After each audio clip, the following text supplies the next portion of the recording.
ఓం నమ శివాయ శ్రీమాత్రే నమః. మిత్రులకి శ్రేభిలాషులకి అలాగే నన్ను ఎంతగా ఆదరిస్తున్న యూట్యూబ్ ప్రేక్షకులందరికీ కూడా పేరు పేరు ధన్యవాదాలు. మిత్రులారా, మీ అందరికీ పరాదేవత ఎల్లవేళలా మీతో ఉండి మీ మనోవాంఛ నెరవేర్చాలని మనస్ఫూర్తిగా కోరుకుంటున్నాను. ఈరోజు షార్ట్ వీడియోలో రుణ బాధలు తీరడానికి అప్పులు చేశాం గురువుగారు తీర్చలేకపోతున్నాం. శివారాధనలో ఈ రుణ బాధ నుంచి బయటపడడానికి చాలా పరిహారాలు ఉన్నాయి. అందులో పుష్పాలతో కూడా ఉన్నాయి. అందులో వెండి పుష్పాలు అంటే మనం ఎవరైనా మన మార్కెట్లో తెల్లటి కోటింగ్తో ఉన్న వెండి పుష్పాలు దొరుకుతాయి. లేదంటే మీకు ఓపిక ఉంది అంటే వెండితో పుష్పాలు చేయించుకోండి.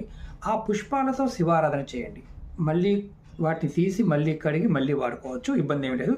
మీరు 54 కానీ 108 కానీ దొరుకుతాయి. లేదంటే 21 అయినా 11 పుష్పాలు తెచ్చుకోండి.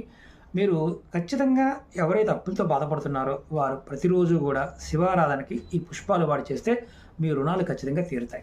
అలాగే మీకు ఈ వీడియో నచ్చినట్టు లైక్ చేయండి, ఛానల్ సబ్స్క్రైబ్ చేసుకోండి, పక్కనే ఉన్న గంట సింబల్